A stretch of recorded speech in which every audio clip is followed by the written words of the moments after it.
Pastor Praveen పగడాల death mystery ఏపీలో సంచలనంగా మారింది. రోజులు గడిచే కొద్దీ కేసులో ట్విస్టులు బయటకు వస్తుండటంతో ఈ కేసు వివాదం ఇప్పట్లో సాల్వ్ అయ్యేలా లేదు. క్రైస్తవ సంఘాల ఆందోళనలతో పూర్తిస్థాయి దర్యాప్తు చేపట్టిన పోలీసులు చివరకు ప్రవీణ్ పగడాలది రోడ్డు ప్రమాదమేనని క్లారిటీ ఇచ్చారు. దానికి సంబంధించి కొన్ని సీసీ ఫుటేజీలు కూడా బయటపెడుతూ వివరించారు. అయితే ప్రవీణ్ పగడాల కేసులో ఎవరూ ఊహించని షాకులు ఎదురవుతున్నాయి. మాజీ ఎంపీ హర్షకుమార్ రాజమండ్రిలో మీడియాతో మాట్లాడుతూ పాస్టర్ ప్రవీణ్ పగడాల కేసు దర్యాప్తును నేను నమ్మటం లేదని, ఆర్ఎస్ఎస్ హిందూ మతోన్మాదులు పాస్టర్ ప్రవీణ్ను హత్య చేశారని అనుమానం వ్యక్తం చేశారు. మతమార్పిడి నిషేధ చట్టానికి వ్యతిరేకంగా పాస్టర్ ప్రవీణ్ సుప్రీంకోర్టులో న్యాయ పోరాటం చేస్తున్నారు. ఏప్రిల్ 16న సుప్రీంకోర్టులో ప్రవీణ్ పగడాల తన వాదనలు వినిపించాల్సి ఉండగా ఇదే కేసులో బీజేపీ అధికార ప్రతినిధి అశ్వనీకుమార్ ఉపాధ్యాయ వాదిస్తున్నారు. ఈ కారణంగానే ఆర్ఎస్ఎస్ అగ్రనేతలు అశోక్ కుమార్ ఉపాధ్యాయ కలిసి ప్రవీణ్ని హత్య చేయించారని అనుమానం వ్యక్తం చేస్తూ సంచలన వ్యాఖ్యలు చేశారు హర్షకుమార్. అయితే హర్షకుమార్ చేసిన ఆరోపణలు నిజమేనా? ఈ మతమార్పిడి నిషేధ చట్టం పిల్ గురించే పగడాలను చంపేశారా? ఇప్పుడు ఆ కేసును ఎవరు టేకప్ చేస్తున్నారు? ఈ కేసులో ప్రవీణ్ పగడాల తన వాదనలు వినిపించారా? అసలు ప్రవీణ్ పగడాలకు మతమార్పిడి నిషేధ చట్టం కేసుతో ఉన్న లింకేంటి? ప్రవీణ్ పగడాల సుప్రీంకోర్టులో మతమార్పిడి నిషేధ చట్టానికి వ్యతిరేకంగా కేసు ఫైల్ చేయడం నిజమే. పబ్లిక్ ఇంట్రెస్ట్ లిటిగేషన్ రిట్ పిటిషన్ను ఫైల్ చేశారు ప్రవీణ్ పగడాల. సివిల్ రిట్ పిటిషన్ నెంబర్ 63/2022లో ఈ పిటిషన్ వేశారు. అయితే నిజంగానే ప్రవీణ్ పగడాల సుప్రీంకోర్టు ముందుకెళ్లి బెంచ్ ముందు తన వాదోపవాదాలు వినిపించారా అంటే ఇంకా లేదు. అయితే ఇష్యూ ఆఫ్ రిలీజియస్ కన్వర్టేషన్ కు సంబంధించిన దానిమీద ప్రవీణ్ పగడాలే కాకుండా చాలామంది కేసు ఫైల్ చేశారు. అందుకే ఈ కేసులో ప్రవీణ్ పగడాల మాత్రమే కాదు, చాలామంది ఉన్నారు.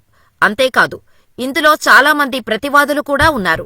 వారు ఎవరంటే union of India, government of Andhra Pradesh, government of Arunachal Pradesh, ఇలా చాలా స్టేట్స్ కి సంబంధించిన గవర్నమెంట్స్ ఇందులో ప్రతివాదులుగా ఉన్నాయి. అయితే ప్రవీణ్ పగడాల ఇన్ పర్సన్ సుప్రీంకోర్టు అఫీర్ అయ్యారా లేదా అంటే ఆయన అఫీర్ అవ్వలేదు. అఫీర్ అవ్వడం కోసం ఇంటర్లాకరీ అప్లికేషన్ ని ఫైల్ చేశారు. ఈ ఇంటర్లాకరీ అప్లికేషన్ అంటే మనం రిట్ పిటిషన్ వేసినప్పుడు కానీ, కేసు ఫైల్ చేసినప్పుడు కానీ అందులో మార్పులు చేర్పులు చేసుకోవడం కోసం ఇంటర్లాకరీ అప్లికేషన్ ని ఫైల్ చేస్తారు. దీన్ని ప్రవీణ్ పగడాల ఫైల్ చేశారు. ఈ అప్లికేషన్లో ప్రవీణ్ పగడాల నేను ఇన్ పర్సన్ గా సుప్రీంకోర్టులో వాదనలు వినిపిస్తానని చెబుతూ సుప్రీంకోర్టుకు విన్నవించుకున్నారు. దీనికి సంబంధించి ప్రవీణ్ పగడాల రిజిస్టర్ గారిని కలిసి ఆ కాపీని సుప్రీంకోర్టుకు అందించారు. అయితే ఈ కేసుకు సంబంధించిన హియరింగ్ 16/4/2025లో ఉంది. అంటే నిన్న ప్రవీణ్ పగడాల కేసులో వాదనలు సుప్రీంకోర్టులో వినిపించాలి. కాని ఆయన చనిపోయారు. దీంతో ఆయన ఈ హీరింగ్కు రాకుండా చేయడం కోసమే ప్రవీణ్ పగడాలని కొందరు మతోన్మాదులు చంపినట్టు ప్రచారం జరుగుతోంది. మతమార్పిడి నిషేధ చట్టానికి వ్యతిరేకంగా ప్రవీణ్ పగడాల దగ్గర చాలా కంటెంట్ ఉందని, దానికి కొందరు మతోన్మాదులు భయపడ్డారని, అందుకే ప్రవీణ్ మరణించిన చోట బ్యాగ్ అండ్ ల్యాప్టాప్ మిస్ అయ్యాయని అంటున్నారు. అయితే ఈ కేసును ఇప్పుడు ప్రవీణ్ పగడాలతో పాటు వ్యతిరేకిస్తూ కేసు ఫైల్ చేసిన వారు కంటిన్యూ చేస్తారు. ఇదిలా ఉంటే ప్రవీణ్ పగడాల కేసు దర్యాప్తును పోలీసులు పూర్తి చేశారు. ప్రవీణ్ పగడాలది హత్య కాదని, మద్యం తాగిన ఉన్న స్థితిలో సెల్ఫ్ యాక్సిడెంట్ ఏకైక కారణమని తేల్చి చెప్పారు. అంతేకాదు 42 సీసీ ఫుటేజీలను విడుదల చేసిన పోలీసులు అత్యాధునిక సాంకేతిక పరిజ్ఞానంతో పాస్టర్ ప్రవీణ్ పగడాల మృతికి కారణం గుర్తించామని స్పష్టం చేశారు. ప్రవీణ్ 3 చోట్ల మద్యం కొనుగోలు చేసినట్టు గుర్తించిన సీసీ ఫుటేజీలను ఫోరెన్సిక్ ద్వారా నిర్ధారణ చేసుకున్నామని తెలిపారు. పోస్టుమార్టం నివేదికలో కూడా ఆల్కహాల్ వచ్చిందని వెల్లడించారు. సుమారు 500 వీడియో ఆధారాలు సేకరించి 92 మందిని విచారణ చేశామని తెలిపారు. బుల్లెట్పై స్పీడుగా రావటం కారణంగా ఘటనా స్థలంలో ఉన్న కంకర్ రాళ్లపై బుల్లెట్ స్కిడ్ అయినట్టుగా స్పష్టమైన ఆధారాలు ఉన్నాయని తెలిపారు.